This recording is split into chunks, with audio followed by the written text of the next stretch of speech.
سنہری جالیاں سامنے ہوں یا گنبد خضرا سامنے ہو، اب دعا کرتے وقت وہ اپنا چہرہ گنبد خضرا کی طرف، سنہری جالیوں کی طرف رکھے یا کسی اور طرف کرے؟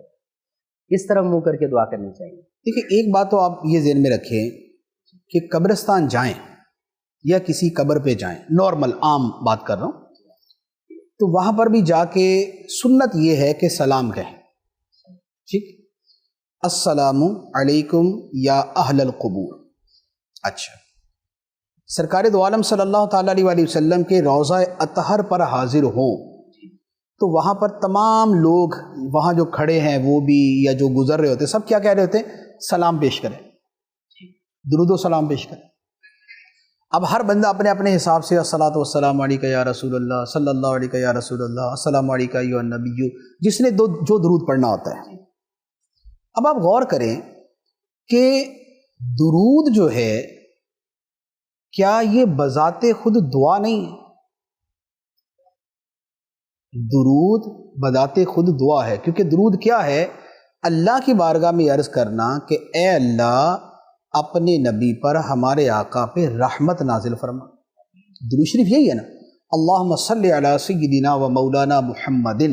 اس کا ترجمہ کیا ہے کہ اے اللہ ہمارے آقا، ہمارے مولا محمد صلی اللہ علیہ وآلہ وسلم پر درود نازل فرما۔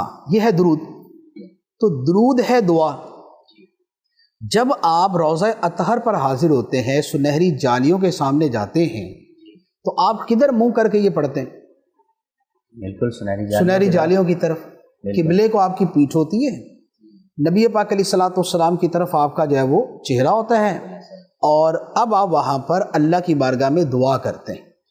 تو اس کا مطلب یہ ہوا کہ ہر بندہ وہاں جا کر جو دعا، پہلی دعا کرتا ہے، وہ پہلی دعا قبلے کو پیٹھ کرتا ہے اور نبی پاک علیہ الصلوۃ والسلام کے چہرہ مبارک کی طرف چہرہ کرتا ہے۔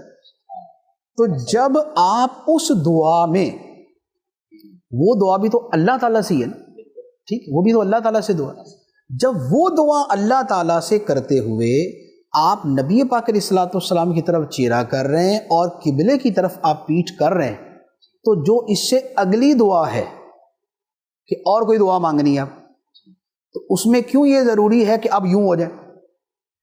جو درود پڑا تھا وہ بھی تو دعا تھی۔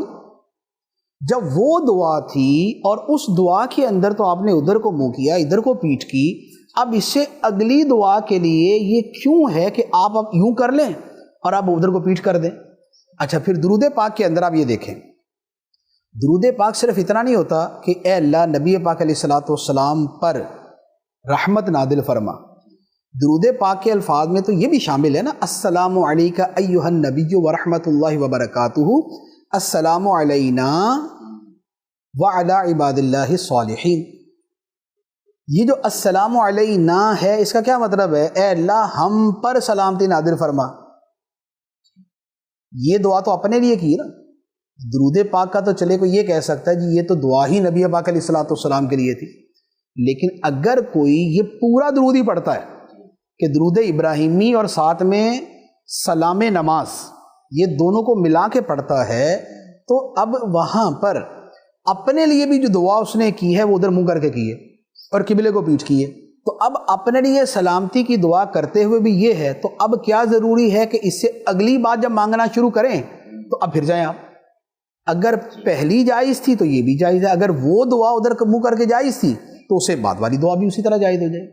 تو لہٰذا یہ وہاں پر جب دعا کرے سلام عرض کرے، اور اب اس کے بعد جو ہے وہ آقا کریم علیہ الصلوۃ والسلام کی طرف ہی چہرہ کر کے دعا مانگی جائے۔ اور یہ باقاعدہ محدثین نے اور بڑے بڑے محدثین نے اپنی کتابوں میں نقل کیا کہ امام مالک رحمۃ اللہ علیہ کے ساتھ غالباً جعفر بادشاہ تھا، تو خلیفہ بنی عباس، تو وہ مسجد نبوی شریف میں تھا، اس نے اپنی آواز بلند کی تو امام مالک نے ڈانٹ دیا کہ تمہیں پتہ نہیں کہاں پر اپنی آواز بلند کر رہے ہو، نبی پاک علیہ الصلوۃ والسلام کی بارگاہ یہ تو اس نے اپنی آواز پست کر لی۔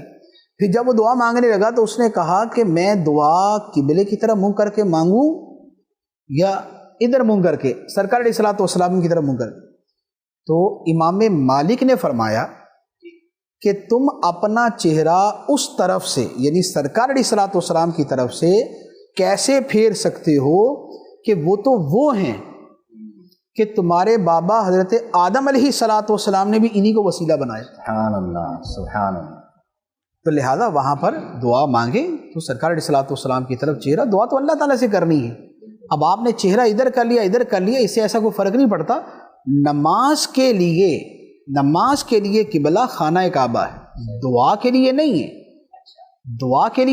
دعا کا قبلہ تو آسمان ہے، تبھی تو ہاتھ یوں کرتے ہیں، یہ ہتھیلی آسمان کی طرف کرتے ہیں. دعا کا قبلہ آسمان ہے، اس میں تو یہ ضروری نہیں ہے کہ اب خانہ کعبہ کی طرف منہ کر کے جائے وہ دعا مانگے. بندہ کھانے سے پہلے، کھانے کے بعد، اٹھنے سے پہلے، اٹھنے کے بعد 70 قسم کی دعائیں مانگتا ہے، تو کیا ہر دعا کے اندر خانہ کعبہ کی طرف منہ کرتا ہے؟ بندہ مصیبت میں پڑا ہوا ہے، جان اس کی نکل رہی ہے، وہ بولے پہلے خانہ کعبہ کی طرف منہ کرو، اس کے بعد میں دعا مانگوں گا. بس جس کی جہاں دعا کی باری آتی ہے وہاں دعا مانگ لیتا ہے. وہ دعا کے اندر ایسا نہیں ہے کہ اس کے لیے قبلے کی طرف منہ کرنا ہو.